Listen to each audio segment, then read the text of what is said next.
Good morning, everyone. January 6, 2025. Heading out of the frozen tundra up here in Wisconsin, headed back down towards Arkansas. And I thought I'd take a little time to add a little something here to the channel. Talk about what's going on days after we went into Venezuela and I guess captured Nicolas Maduro, kidnapped him, whatever you want to call it. You know,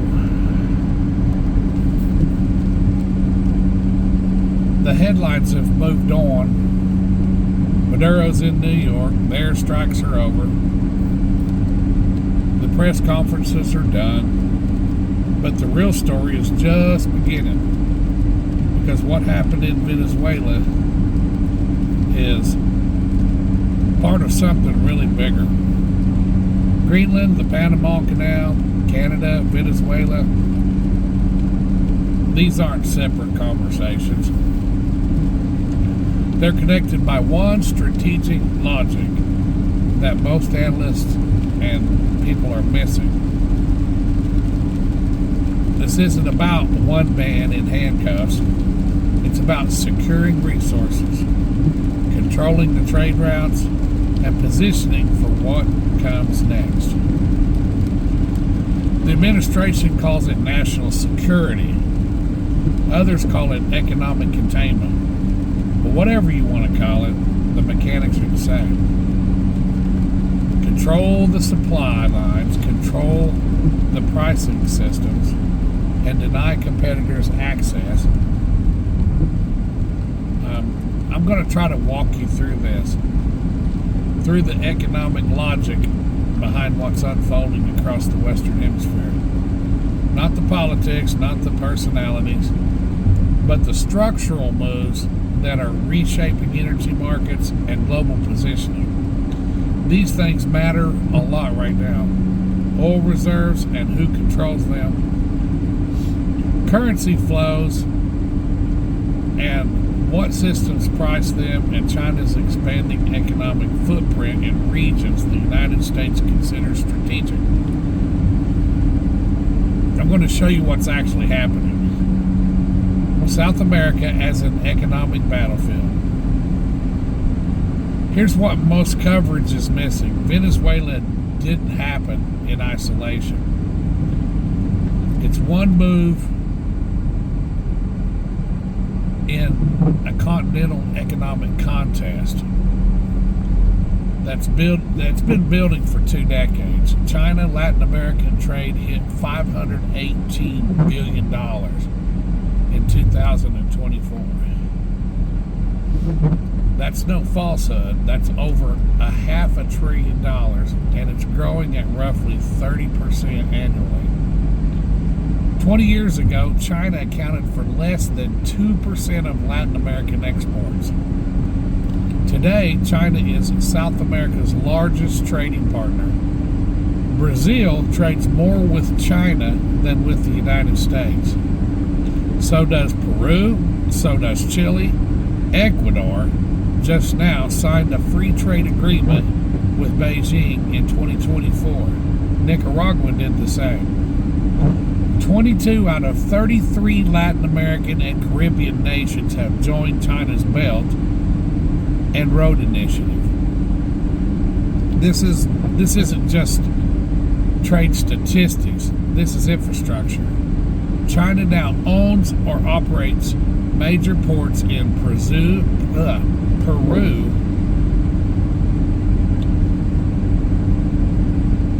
Panama, Ecuador. The port of Chancay in Peru, which just opened, is designed to handle exports from 6 South American countries directly to Asia. That's cutting the United States out of the supply chain entirely. So when you hear about Venezuela, understand the context. The United States is watching its historical sphere of influence shift economically towards Beijing. And that shift isn't abstract.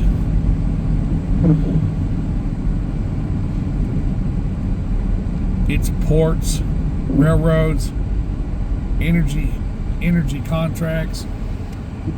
Give me 1 second. Try to do this while I'm driving, but we're vehicle. It's about ports, railroads, energy contracts, and a payment system. Secretary of State Marco Rubio's portfolio is Latin America. That's pretty much solely his focus. That's his expertise, and his strategic goal is clear. Reassert American economic leverage in the hemisphere without full military occupation. Venezuela is the signal. It says if you move too far towards China, if you threaten dollar-based energy pricing, if you become a mode in Beijing's supply chain, there are consequences. This isn't about regime change in a traditional sense. This is market rebalancing through force. The oil denomination question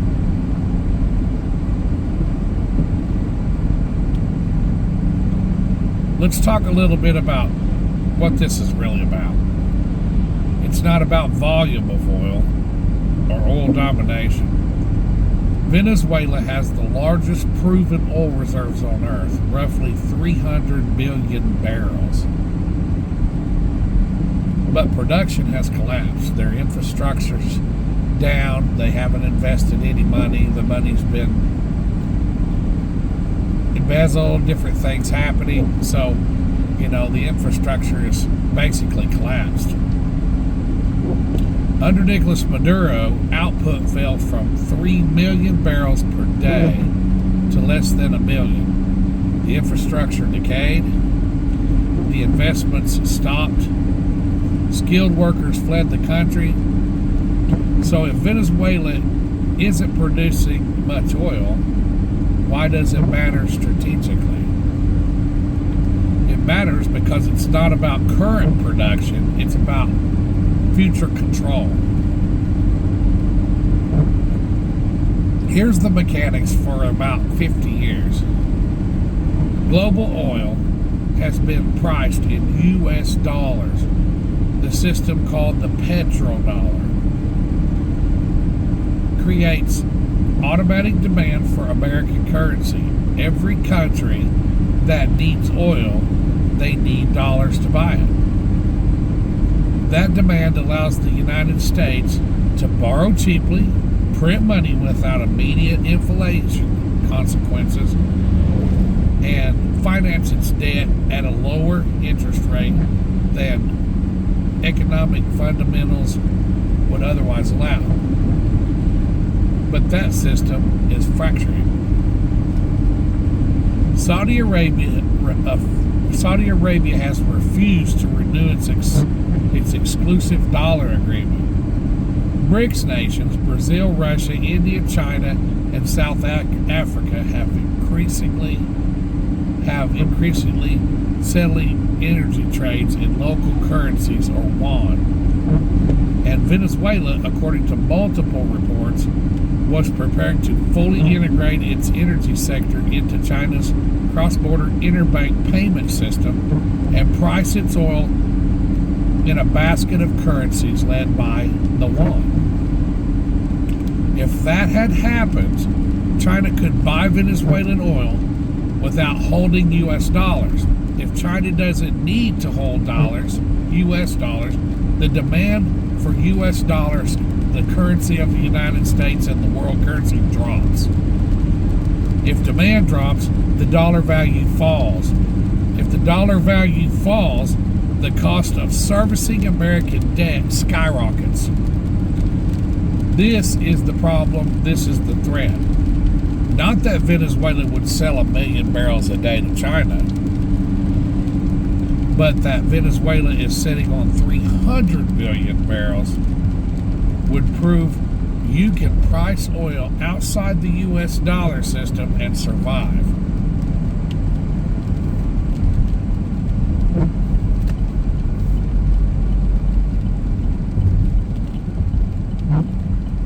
That Donald Trump The United States, they can't allow that. So they removed the government. Trump said it explicitly at his press conference. He said U.S. oil companies would go in, rebuild the infrastructure, and extract wealth. He said the oil would go to other countries and the United States as a, quote, reimbursement for damages. The next day, Marco Rubio walked that back and said that the U.S. doesn't need Venezuelan oil. He said it's about governance, not resources. But the contradiction tells you everything. Trump says what the operation is about. Rubio manages the diplomatic fallout. The reality is somewhere kind of in between that. The United States doesn't need Venezuelan oil today, but it needs control over that oil. It needs to ensure that reserves stay dominated in U.S. dollars. It needs to prevent China from securing an independent energy supply outside the American financial system. This wasn't about liberating Venezuela. This was about locking it back into the U.S. dollar. Framework for positioning is what comes next. Now here's the layer most analysts are ignoring. This isn't about today's oil market. This is about pre-war positioning. I'm not saying that like war with China is imminent. I'm saying the United States is consolidating its hemisphere in case that conflict comes. Look at the pattern. Pressure on Canada over trade rhetoric about Greenland and its mineral resources, renewed focuses on the Panama Canal and who controls shipping lanes, and now direct intervention in Venezuela. These moves share a common logic. Secure the backyard, control critical supply lines, deny adversaries access to resources and infrastructure in the Western Hemisphere. Before you fight a pure power, you secure your rear. You make sure your energy is reliable and your trade routes are protected, and your neighbors aren't providing strategic depth into your opponent. Venezuela fits that calculus. It's not about fighting the Duro. It's about ensuring if its tensions with China escalate, South America's largest oil reserves don't become a Chinese energy lifeline. This strategic husbandry, securing resources, locking in contracts, controlling insurance, and shipping frameworks before they are needed in a crisis. The domestic political framework is different. Of course, the administration talks about the Monroe Doctrine, about national security, about defending the hemisphere. That language resonates with American voters. It sounds decisive, strong, protective, but the underlying strategy is economic containment, preventing China from securing independent access to critical resources, and using the military force to enforce that containment when economic pressure falls. What happens to prices and markets? So what does this mean for actual markets, for oil prices, for gasoline at the pump? In the short term, not very much. Venezuela's current production is so low, less than 1 million barrels per day, that removing it from global supply doesn't really move prices. OPEC has spare capacity. U.S. shale can ramp up.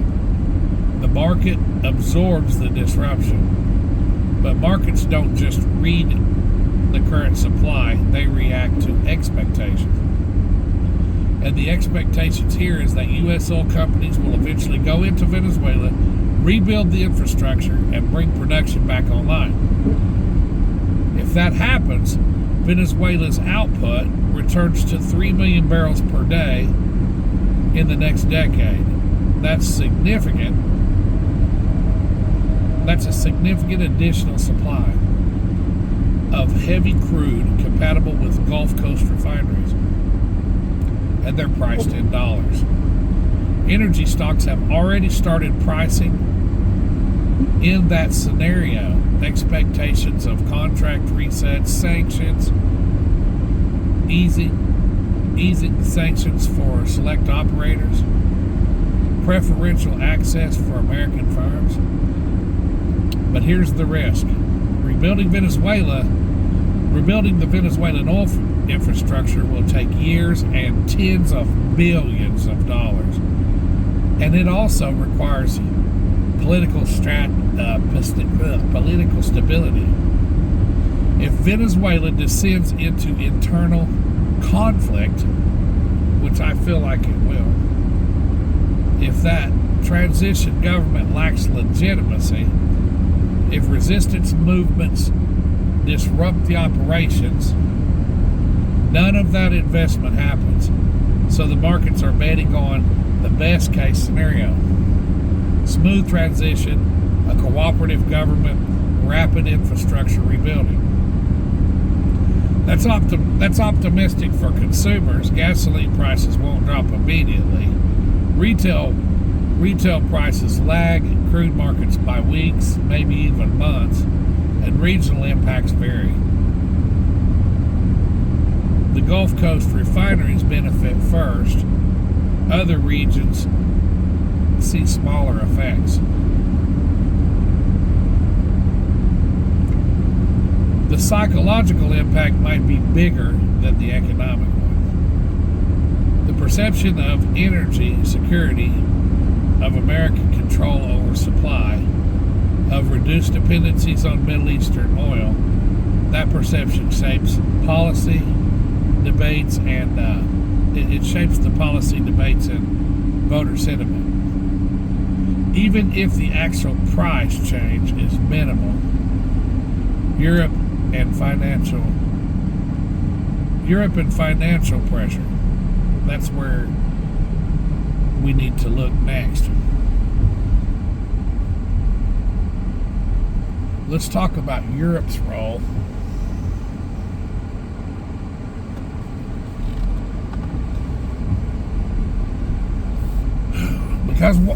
Because while military action happened in Venezuela, financial pressure is happening in Europe, in the European capitals.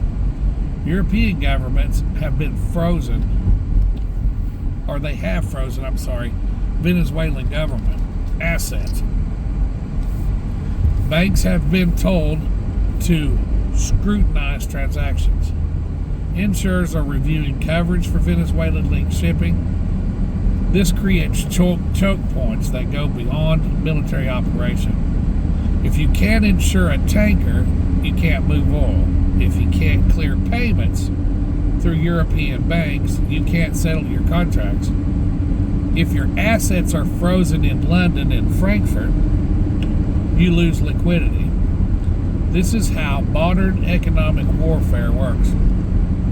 The United States provides the military pressure, Europe provides the financial isolation, and together they create a system where resistance becomes economically unsustainable. For Venezuelan elites, this is a crisis. Their wealth is tied up in foreign accounts, in real estate and things in Miami, Madrid, and in international markets. If those assets are frozen or seized, their ability to operate potentially collapses. This gives the United States negotiation leverage, not just with Maduro's inner circle, but with whoever comes next. The message is clear. Cooperate and your assets are safe. Resist and you're financially isolated. The end game, the thing that no one's answering is this. Here's the question. That this should be a dominating analysis, but it isn't. Who actually governs Venezuela? Now, Trump said that the U.S., quote, runs the country. Rubio said no, existing structure will handle the day-to-day governance. Vice President Delcy Rodriguez appeared on state TV claiming she's still in charge. The opposition leader, Maria Corina Machado, said Edmundo Gonzalez should assume the presidency. There's no clarity in this, and that's the problem. Because governance isn't speechless, it's enforcement. It's who signs the contracts, who collects the revenue, who controls security forces, who guarantees legal framework for investment. Right now, it's nobody. No one has any clear answers. And the uncertainty of that freezes everything. Oil companies are not going to invest billions without knowing who they're basically investing the billions with, who they're negotiating contracts with. International banks won't clear payments without legal clarity. Shipping firms are not going to pull in to move cargo without insurance guarantees. So you have three possible paths forward. Path one is controlled transition. The U.S. can broker a deal with the remnants of the existing government once left and the opposition, and a transitional authority is established. Oil contracts are renegotiated, revenue flows are restructured. That would be the best case scenario, but it requires cooperation from all the different factions and years of institution building, basically. Path two is fragmentation. The government fragments. The government fractures. And they fracture regional power, and then regional power centers emerge. Some areas controlled by military units loyal to the old regime, others by opposition groups, others by criminal networks that all fill the vacuum. Oil production stays disrupted. Investment will not happen, and the humanitarian crisis worsens for the people there in Venezuela. This is kind of like the Iraq-Libya scenario. And then you got the path three, the economic counter pressure. China doesn't accept the outcome. Beijing continues buying oil through shadow tankers. They provide financial support to the resistance elements and uses that as leverage in Latin America, in other Latin American countries as well, to isolate U.S.-backed structures. And this basically just turns Venezuela into a long-term battleground, just an economic battleground. This is the great power competition scenario. None of these paths are very clean. None of them resolve quickly, and the Trump administration hasn't articulated even which one they're pursuing and how they plan to navigate this complexity. This is high-stakes economic maneuvering without a clear end game, and personally, that's dangerous. So what does this mean moving forward? Let's bring this back to what really matters, and to understand the bigger picture. This Venezuelan operation was never about Nicolas Maduro. It wasn't about control over energy, drugs, resources. It was about control over energy resources, maintaining dollar-based pricing systems, and countering China's economic expansion in the Western Hemisphere. Greenland, Panama, Canada, and Venezuela, they're all connected. They're all part of a strategic consolidation of the hemisphere's resources and trade routes. The administration calls this national security. Critics call it overreach, but the economic logic is consistent. Secure supply lines, control pricing mechanisms, deny competitors access. Whether this is going to succeed depends on variables that no one can predict. Can Venezuela be stabilized? Will oil companies invest? How will China respond? And can the U.S. maintain legitimacy in the region while using military force? Markets are pricing in the optimistic scenario that Venezuelan oil comes back online, priced in dollars, flowing to American refineries and allied nations. But if you look at history, it suggests caution. Iraq was supposed to be quick. Libya was supposed to stabilize. Afghanistan was supposed to transition smoothly. Removing governments is easy. Anyone can go in and do a regime change. But building functioning states is extraordinarily difficult. And the question nobody in Washington seems to be asking is, what happens if this doesn't work?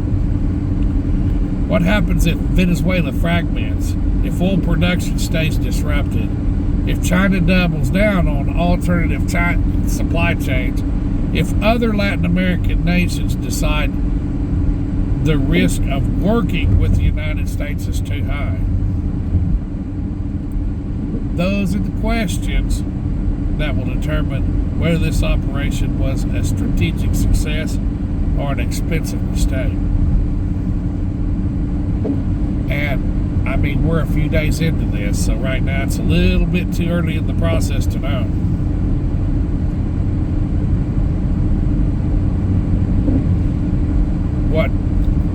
What is this? You know, that's a question that a lot of people have. What are we doing here?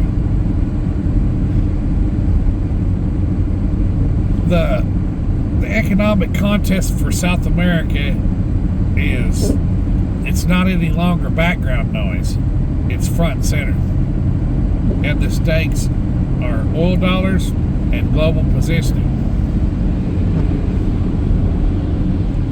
That's the story, not the arrest, not the press conferences, the reshaping of economic power in the Western Hemisphere.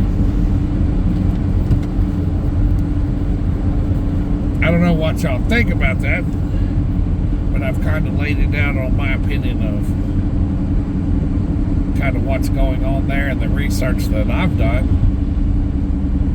There's a lot of speculation that we're, doing this regime change, we're going to do this, oh, they're just going to steal the oil, there's, oh, he was a drug dealer, oh, this is the best thing for us.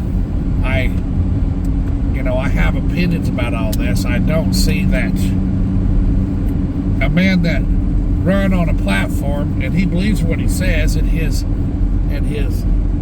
administration for the most part believes in everything that he has said that he ran on, that no more wars, peace, we're going to end all these wars, we're not going to do regime changes, we're not going to do that, and then here we are. He also ran on a platform of all those people in that country down there in these other countries, they're trash, they're garbage, they're insane asylum patients, they're people from jails and prisons, and they should be locked up, and they're the scum of the earth, and they're garbage, and they're trash. So you can't tell me that he's doing it for the betterment of the people of Venezuela. Those same people that for 10 years he's called garbage and trash, but now all of a sudden, out of the kindness of Donald Trump's heart, he wants to help those poor people. Come on, man. Like Joe Biden would say, come on, man. And I'm not a fan of Joe Biden either. I mean, he's implicit in this. Every person that we've had in government is implicated in everything that's going on right now.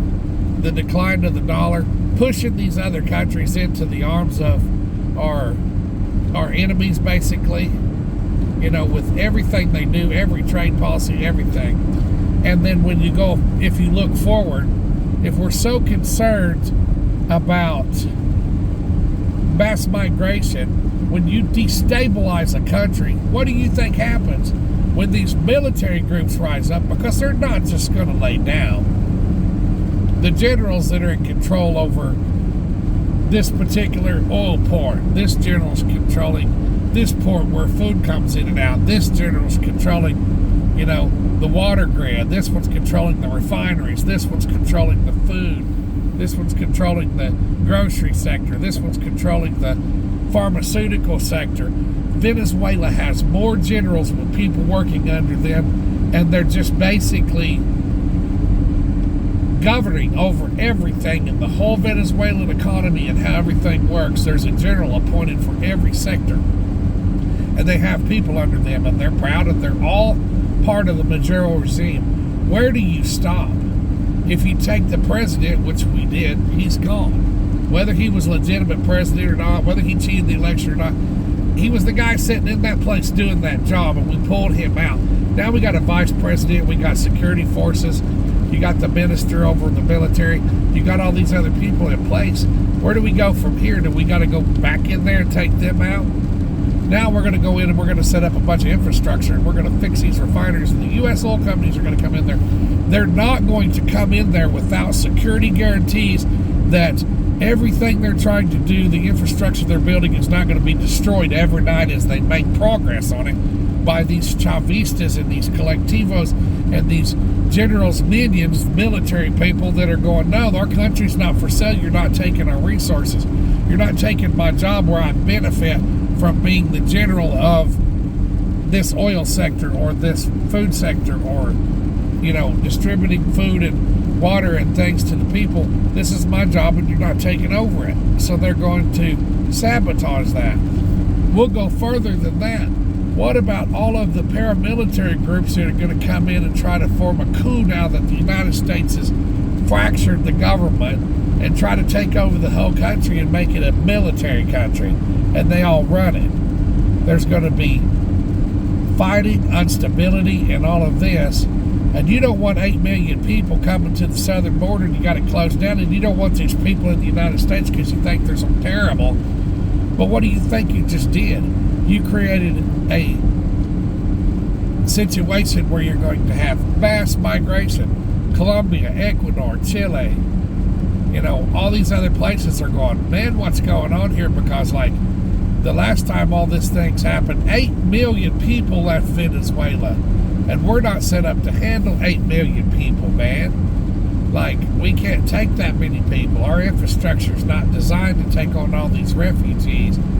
And they're going to end up on the southern border down here. And what are you going to do? You're going to have to let them come in because you created a situation to where, you're going to have to say, well, there's fighting in Venezuela. These guys are refugees of war, kind of like what happened in Ukraine. We got to take them. And in Afghanistan, we've got to take them because, they're being persecuted. They're being killed, Unless his true colors shine right through it. He goes, we don't care about them. We don't want them here. They're garbage. And then they're staying in Mexico, so you've created a bigger crisis for the people of Venezuela. These are things that no one's talking about. There's no plan forward. Where do we go from here? Do we put military boots on the ground? Because you're going to have to.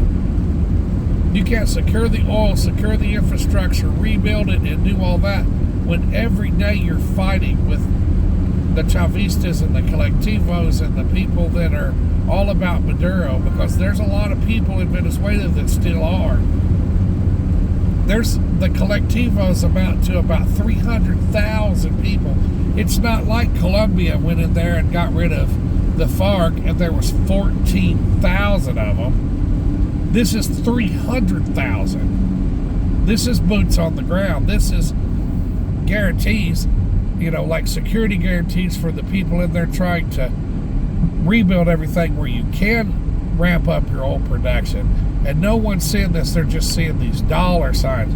But it ain't gonna happen quick. So how many millions? Probably, no, it's gonna be billions, possibly into the trillions of dollars are we going to spend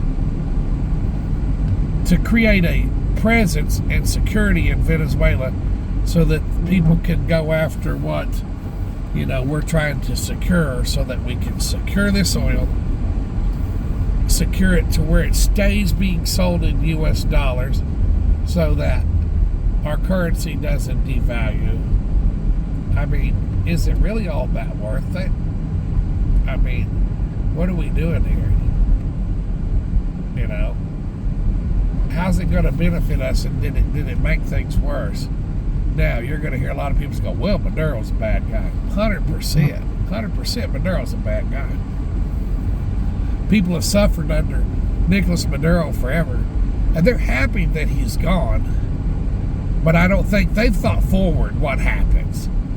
Because, yes, things were bad, but Venezuela hadn't gotten slightly better since the crisis. You could walk into a grocery store with money from your family that sent it from the United States, and you could buy a little bit of food and stuff.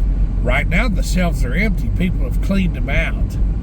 Where's the next batch of food coming from? Because it's not like the ships are sailing over there to go bring in the food.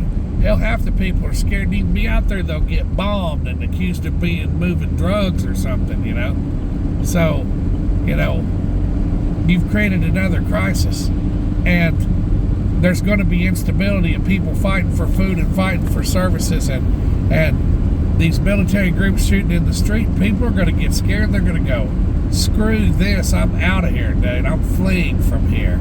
This is a nightmare, and I hate to say it, but people might pray, even after 25 years of living under Chavez and Maduro and all this and all of the bad things going on and wanting freedom and liberation from that, they might look back and go, hey, I remember a time when Nicolas Maduro was president. Boy, that sure sucked. But, hey, at Christmas time, we gathered some money. We had some hallacas. Electricity went off every 4 or 5 hours, but at least we had some time to charge our cell phone or something, And, we had kind of learned to live under that, buy our water, got to bring some water, does some stuff, get a little bit of money from my family in the United States, and we go to the grocery store and we get through it, But I remember a time when life was better, and when someone's saying that a time that was a total crisis is better, then what did we actually create? That's just my opinion about it. There's no plan going forward. I don't see a plan going forward. No one has come out and said, hey, this is what we're going to do. Oh, we're running the country. No, we're not running the country. They're going to run the country. We're going to sanction the shit out of them until they do what we want to do. It's like you're hearing all these different stories. And Donald Trump's a real hero. He did a regime change, isn't he great? But now what happens? Where was all the think tanks and the minds getting their heads together going, well, okay, now we're going to swoop in there and grab Maduro, and then after that, what do we do? You think the other people are just going to roll over? Do you know anything about Venezuela? Have you ever been to Venezuela? Have you ever studied what goes on there? Have you ever listened to one person from Venezuela talk about what happens there? Where's the intelligence on this deal? Because it's not going to be a cakewalk, So, I don't know. Tell me what you think. I want to know what other people think. I like to hear different opinions, I don't care if you're a Democrat, Republican, centrist. I don't care what you are. That makes no difference to me. There's people from all different political affiliations that have common sense. There's your radical far left, your radical far right, your progressive. But there's some people that are really, really common sense no matter how they identify themselves politically. My uncle and aunt have been Democrats their whole life. They typically vote Democrat. But if you sit down and talk to them, they're old school Democrats. They're kind of like middle of the road, really. They're not like real far left progressive. And they're not real far right, you know. And I do like people that can kind of look at something, no matter who's saying it, they can agree with when someone is right, and they can totally disagree when a person's wrong, you know. And so, I mean, if Trump did something right, I would say, hey, man, I like what he did there. That was a good thing, you know. But I don't know. I just don't think he's doing things right. I just really personally think the guy is just really not that educated. I think that he's just made his way through life because he was born with a silver spoon in his mouth. He's got good grades in school because they gave them to him. He had inherited money, went out, pissed through it, bankrupted shit, did all this. You look at what's going on. He's cheated. He's been lying. He's corrupt. I think it was a terrible idea for people to vote for him to be president. And we won't even talk about the criminal record or the Epstein files. I just think for America economically, it was just a bad idea. But what was our other choices? I don't know. Would it have been better if we went the other way? I don't know. I have opinions, but I like to hear other people's opinions.